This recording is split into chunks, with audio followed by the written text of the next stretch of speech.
أعوذ بالله من الشيطان الرجيم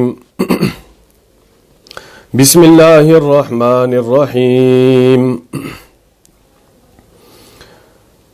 أولئك الذين اشتروا الضلالة بالهدى فما ربحت تجارتهم وما كانوا مهتدين مثلهم كمثل الذي استوقد نارا فلما أضاءت ما حوله ذهب الله بنورهم وتركهم في ظلمات لا يبصرون صم بكم عمي فهم لا يرجعون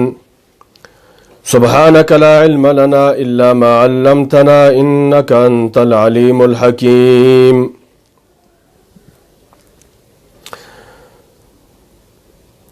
سورۃ البقرہ کے پہلے دو رکوع کے اندر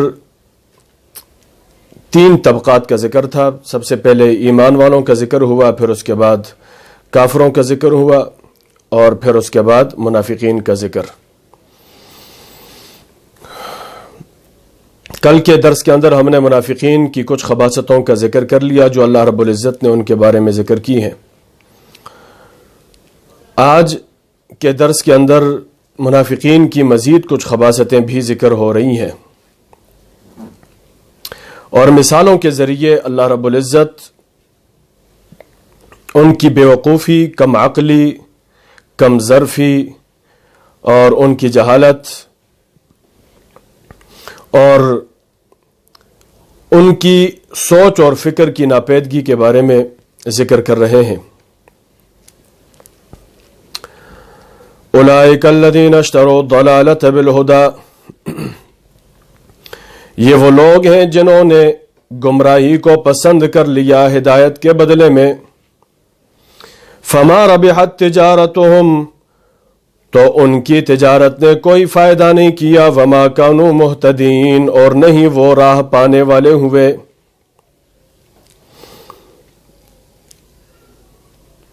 خرید اور فروخت کا معاملہ جو ہوتا ہے نا، وہ انسان اپنے انتخاب اور اپنی پسند کی بنیاد پر کرتا ہے. ایک قیمتی چیز کو خریدنے کے لیے انسان کے پاس جو قیمتی چیز ہوتی ہے وہ دینے کے لیے تیار ہوتا ہے. انسان سونا خریدتا ہے تو سونے کے بدلے میں اس کے پاس قیمتی چیز جو ہے نا، جیب کے اندر وہ پیسے پڑے ہوئے ہوتے ہیں تو وہ پیسے اس کو دے دیتا ہے. پیسے دے کر کے وہ سونا خریدتا ہے، یعنی قیمتی چیز لینے کے لیے وہ قیمتی چیز دینے کے لیے تیار ہوتا ہے.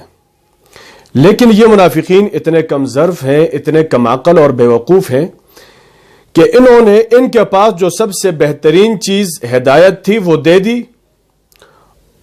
اور اس کے بدلے میں گمراہی لے لی. تو لازمی بات ہے کوئی بندہ اتنی اہم چیز دے کر کے اتنی گھٹیا چیز لے لے. فما ربحت تجارتهم، تو ایسی تجارت کے اندر کوئی فائدہ نہیں ہوتا. اور جو ایسے لوگ ہوتے ہیں وما کانوا مہتدین، وہ ہدایت یافتہ نہیں کہلاتے، وہ راہ پانے والے نہیں کہلاتے، وہ تجارت کے اندر فائدہ حاصل کرنے والے بھی نہیں کہلاتے. تو کچھ تجارتیں دنیاوی ہوتی ہیں اور کچھ تجارتیں اخروی ہوتی ہیں. تو دنیاوی تجارت کے اندر تو بندہ کبھی گھاٹے میں آ جاتا ہے، کبھی فائدے میں آ جاتا ہے. لیکن اخروی تجارت ایسی ہے کہ جو بڑی سوچ سمجھ کے کی جاتی ہے، اس کی کامیابی بھی دائمی کامیابی ہوتی ہے اور اس کی ناکامی بھی دائمی ناکامی ہوتی ہے. تو انہوں نے تجارت کے بدلے میں کس کو پسند کر لیا؟ ہدایت کے بدلے میں ان لوگوں نے گمراہی اور ضلالت کو پسند کر لیا، جو ان کی دنیاوی تجارت کے اندر بھی اور اخروی تجارت کے اندر بھی کم عقلی کا ایک بین ثبوت ہے. اللہ رب العزت اس کے بعد ایک مثال بیان کر رہے ہیں. مثلهم، ان کی مثال کمثل الذی استوقد نارا، اس شخص کی مثال کی طرح ہے جس نے آگ جلائی، جس نے اندھیرے کے اندر ایک آگ بھڑکا دی. فلما اضاءت ما حولہ، جب اس آگ نے روشن کر دیا ماحول کو، جو اس مرد کے یعنی آگ جلانے والے کے ارد گرد کا جو ماحول ہے اس کو روشن کر دیا. ذهب اللہ بنورہم، تو اللہ نے ان کی بینائی کی طاقت لے لی. وترکہم فی ظلمات،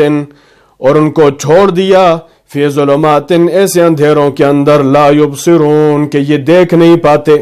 اب ان کے پاس دیکھنے کی طاقت ختم ہو گئی ہے. تو یہ مثال جو ہے نا، آگ جلانے والے کی مثال رسول اللہ صلی اللہ علیہ وسلم کی ہے کہ رسول اللہ صلی اللہ تعالی علیہ وسلم نے کفر اور شرک کے اندھیروں کے اندر ہدایت کی ایک آگ جلا دی، رہبری کی اور رہنمائی کی ایک آگ جلا دی۔ آگ جلانے کی وجہ سے اس کے ماحول یعنی ارد گرد کا جو ماحول تھا اور قریب قریب کا جو علاقہ تھا وہ روشن ہو گیا، اس کے اندر ساری چیزیں نظر آنے لگیں، کون سا عقیدہ درست ہے، کون سا عقیدہ غلط ہے، کون سا عمل ٹھیک ہے، کون سا عمل غلط ہے، کون سی چیز اللہ کی نظر میں صحیح ہے اور کون سی چیز اللہ کی نظر میں صحیح نہیں ہے۔ یہ ساری چیزیں، یہ سارے عقیدے، یہ سارے اعمال نظر آنے لگ گئے۔ لیکن جب ماحول روشن ہو گیا تو ان لوگوں کی اپنی بدبختی کی وجہ سے اللہ پاک نے ان کی آنکھیں سلب کر لی، ان کی دیکھنے کی طاقت، ان کی بینائی اللہ رب العزت نے چھین لی۔ وَتَرَكَهُمْ فِي ظُلُمَاتٍ، اور ان کو ایسے اندھیروں کے اندر چھوڑ دیا کہ ان کو کچھ بھی نظر نہیں آ رہا۔ ان کی بدبختی ہے کہ جب رسول اللہ صلی اللہ علیہ وسلم نے اعلان نبوت فرمایا تو اعلان نبوت کے بعد ساری چیزیں روشن ہو گئیں، قرآن مجید کی روشنی آ گئی، رسول اللہ صلی اللہ علیہ وسلم ہدایت کی روشنی لے کر کے آ گئے اور مشرکین مکہ کو قرآن مجید کی تبلیغ کر دی۔ قرآن مجید کی تبلیغ کرنے کے بعد سارے عقیدے کھل گئے کہ کون سا عقیدہ ٹھیک ہے اور کون سا غلط ہے۔ جب عقیدے واضح ہو گئے تو مکہ والوں نے بدبختی کر لی، مکہ والوں نے انکار کر لیا اور ناشکری اور ناقدری کر لی، تو اللہ رب العزت نے رسول اللہ صلی اللہ علیہ وسلم کو مکہ مکرمہ چھوڑ کر کے مدینہ منورہ میں جانے کا حکم دے دیا۔ اور جب رسول اللہ صلی اللہ علیہ وسلم مکہ مکرمہ چھوڑ کر مدینہ منورہ چلے گئے تو مکہ والے سارے کے سارے اندھیرے میں رہ گئے۔ یہ مشرکین مکہ ہے، یہ سارے کے سارے اندھیرے میں رہ گئے۔ اور پھر اندھیرے بھی ایسے، سمن کہ کوئی بندہ بہرا بھی ہو، بکمن کوئی بندہ گونگا بھی ہو، عمیون کوئی بندہ اندھا بھی ہو، فہم لا یرجعون، اور حال یہ ہے کہ پلٹنے والے بھی نہیں ہیں۔ ایسے اندھیرے میں، اندھیرا ہو تو دوسرا کوئی بندہ اس کو آواز دے دے تو آواز سن کے اس کی آواز پر ہدایت کے رستے کی طرف آ جائے، لیکن ان کے تو کان بھی نہیں ہے۔ اندھیرے ہو لیکن کم از کم انسان کی اپنی روشنی موجود ہو، آنکھوں کی روشنی موجود ہو تو وہ اپنے لیے کسی روشنی کا بندوبست کر لے، یا کوئی اور بندہ ٹارچ لے کر کے اس کو رستہ دکھا دے تو وہ اندھیرے کے اندر بھی چلا جاتا ہے۔ لیکن حال یہ ہے کہ یہ لوگ خود بھی کیا ہیں؟ اندھے ہیں۔ اور تیسری بات، یہ کسی کو آواز بھی نہیں دے سکتے کیونکہ یہ خود بھی گونگے ہیں۔ ایسے اندھیروں کے اندر اللہ رب العزت نے ان کو چھوڑ دیا، فہم لا یرجعون، ان کا حال یہ ہے کہ یہ لوگ پلٹنے والے نہیں ہیں۔ کیوں؟ انہوں نے بدبختی اور ضد اور عناد اور حسد اور دشمنی کے اندر اتنی انتہا کر دی ہے کہ ختم اللہ علی قلوبہم، ان کے دلوں کے اوپر اللہ رب العزت نے مہر جباریت لگا دی ہے۔ اس مثال کے مستحق منافقین بھی ہیں کہ منافقین رسول اللہ صلی اللہ علیہ وسلم جب مدینہ منورہ چلے گئے تو مدینہ منورہ جانے کے بعد منافقین رسول اللہ صلی اللہ علیہ وسلم کی محفل میں آ گئے اور رسول اللہ صلی اللہ علیہ وسلم کی محفل کے اندر بیٹھ کر کے انہوں نے اسلام قبول کر لیا۔ مطلب ظاہر طور پر وہ اسلام کے لبادے کے اندر آ گئے، ظاہر طور پر اسلام کا لباس انہوں نے اوڑھ لیا۔ لیکن جو رسول اللہ صلی اللہ علیہ وسلم ہدایت کے پیغام کو پھیلاتے رہے، ان کے دل کے اندر وسوسے پیدا ہوتے رہے اور ان وسوسوں نے ان کو رسول اللہ صلی اللہ علیہ وسلم کی محفل سے بہت دور کر دیا۔ معجزات بھی دیکھتے تھے، رسول اللہ صلی اللہ علیہ وسلم کے ہاتھ کی کرامات بھی دیکھتے تھے، سب کچھ دیکھتے ہوئے بھی ان کی بدبختی یہ تھی کہ رسول اللہ صلی اللہ علیہ وسلم کے متعلق ان کے ذہنوں کے اندر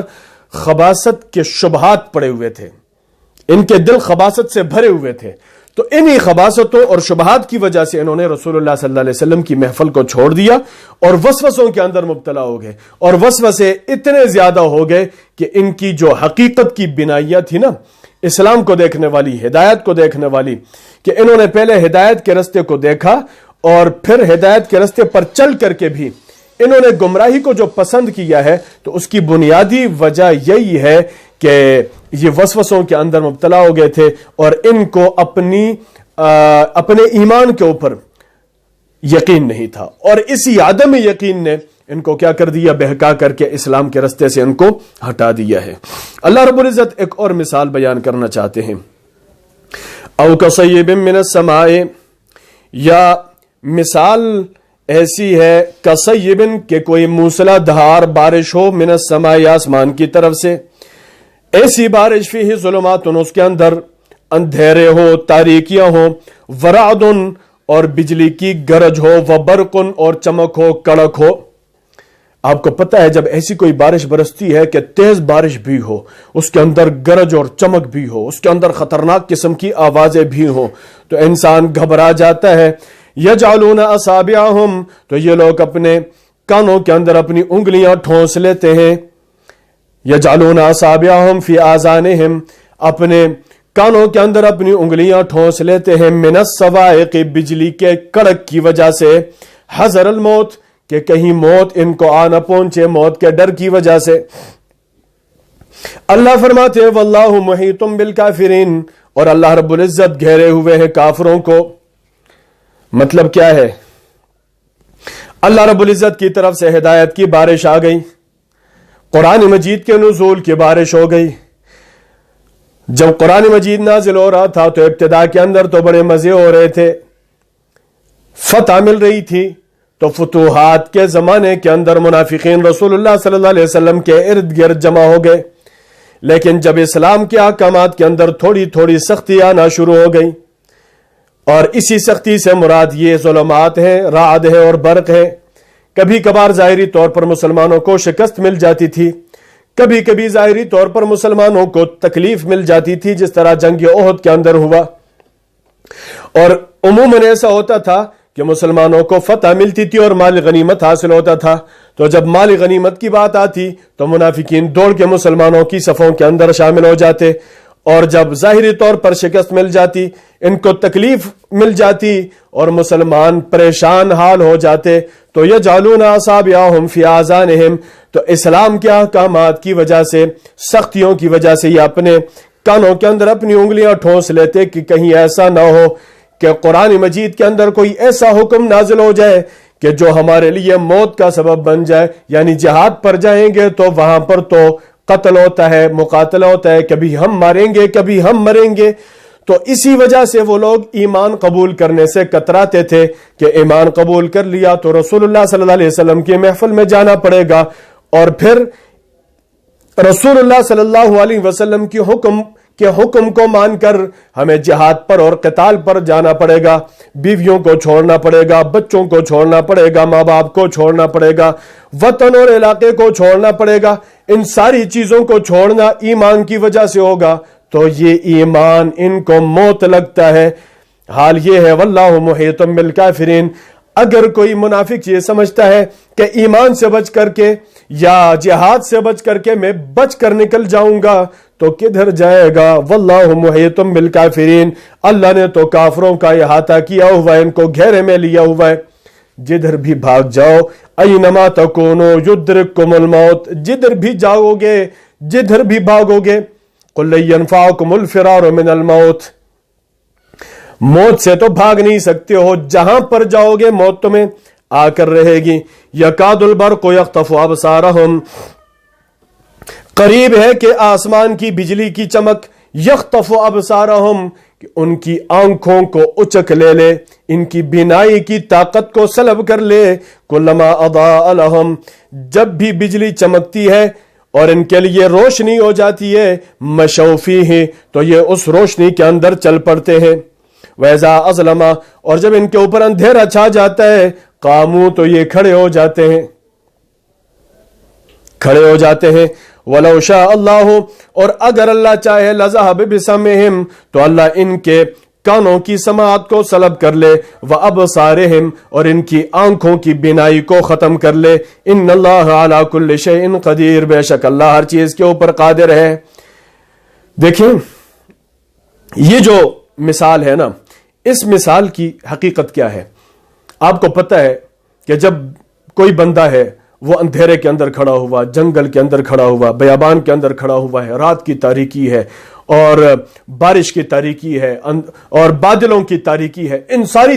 تاریکیوں کے اندر کوئی بندہ کھڑا ہوا ہے اور اچانک میں بجلی چمکنا شروع ہو جائے، آسمان کی گرج اور چمک کے ساتھ اس کو نظر آنا شروع ہو جائے، تو چاہیے یہ کہ انسان بجلی چمکتے کے دوران کے اندر تھوڑا دوڑے اور اگلی اپنی منزل کی طرف اپنی منزل کو متعین کر لے، اور جب اندھیرا ہو جائے تو اندھیرے کے اندر بجلی کی چمک والے رستے کی تعیین جو ہے نا اس کا فائدہ حاصل کر لے، اور اندھیرے کے دوران میں بھی تھوڑا تھوڑا آگے چلتا رہے۔ دوبارہ بجلی چمکے گی تو اگر اس سے تھوڑا بہت رستہ غلط ہوا ہے تو یہ اس رستے کو دوبارہ سے ٹھیک کر لے گا، اپنی منزل متعین کر لے گا، پھر آگے چلنا شروع کر لے گا، اندھیرے کے اندر تھوڑا تھوڑا چلے گا، پھر بجلی چمکتی ہے تو اگر اس سے تھوڑی سی غلطی ہوئی ہے تو دوبارہ اپنے رستے کو ٹھیک کر کے اس روشنی کا فائدہ حاصل کر کے وہ روشنی کے اندر بھی چلتا ہے اور اندھیرے کے اندر بھی چلتا ہے۔ مثال کا حاصل کیا ہے؟ حاصل یہ ہے کہ جب منافق کے اوپر مشکل آتی ہے، منافق کے اوپر اسلام کی وجہ سے راحت آتی ہے تو وہ تو دوڑنا شروع کر دیتا ہے، خوشی خوشی کہتا ہے او جی میں بھی مسلمان ہوں، اور جب اس کے اوپر کوئی فتح اس کو حاصل ہوتی ہے تو فخر سے کہتے جی ہم تو مسلمان ہیں، ہم تو اسلام والے ہیں، اسلام تو ایسا مذہب ہے، اسلام تو ایسا مذہب ہے، پوری دنیا کے اندر وہ فخر سے کہہ رہا ہوتا ہے۔ لیکن جب تھوڑی سی پکڑ آ جاتی ہے اور مشکل آ جاتی ہے، پریشانی آ جاتی ہے، اور مالی غنیمت کے اندر تھوڑی سی کمی آ جاتی ہے، شکست مل جاتی ہے، اور کبھی گھر سے نکلنا پڑتا ہے، علاقے سے نکلنا پڑتا ہے، بیوی بچوں کو چھوڑنا پڑتا ہے، ماں باپ کو چھوڑنا پڑتا ہے، وطن علاقوں کو چھوڑنا پڑتا ہے، تو کیا ہو جاتا ہے؟ پھر ہاتھ پہ ہاتھ دھرے بیٹھ جاتا ہے، اے نہیں جی یہ اسلام تو بڑے پریشانی والا مذہب ہے، اس اسلام نے تو ہم سے ہمارے بچے چھین لیے، اس اسلام نے تو ہم سے ہمارے ماں باپ چھین لیے، اس اسلام کی وجہ سے اتنا قتل ہوا، اس اسلام کی وجہ سے اتنا خون بہا، اس اسلام کی وجہ سے یہ ہوا اور وہ ہوا، پھر سارے الزامات اسلام کے اوپر لگانا شروع کر دیتا ہے۔ تو منافقین کی مثال بعین یہی ہے، اور مومنین کی مثال یہ ہوتی ہے ان کے اوپر راحت آتی ہے پھر بھی اسلام کے اوپر چلتے ہیں، ان کے اوپر مشکل آتی ہے پھر بھی اسلام کے اوپر فخر کرتے ہیں۔ اور حضرت عمر رضی اللہ تعالیٰ عنہ بخاری شریف کے اندر فرماتے ہیں، روایت ہے، وجدنا خیر عیشنا بالصبر، ہمیں جتنی اچھی زندگی حاصل ہوئی ہے نا اس کی بنیاد صبر ہے، کہ ہم نے صبر کیا تھا اور اس صبر کی وجہ سے اللہ رب العزت نے ہمیں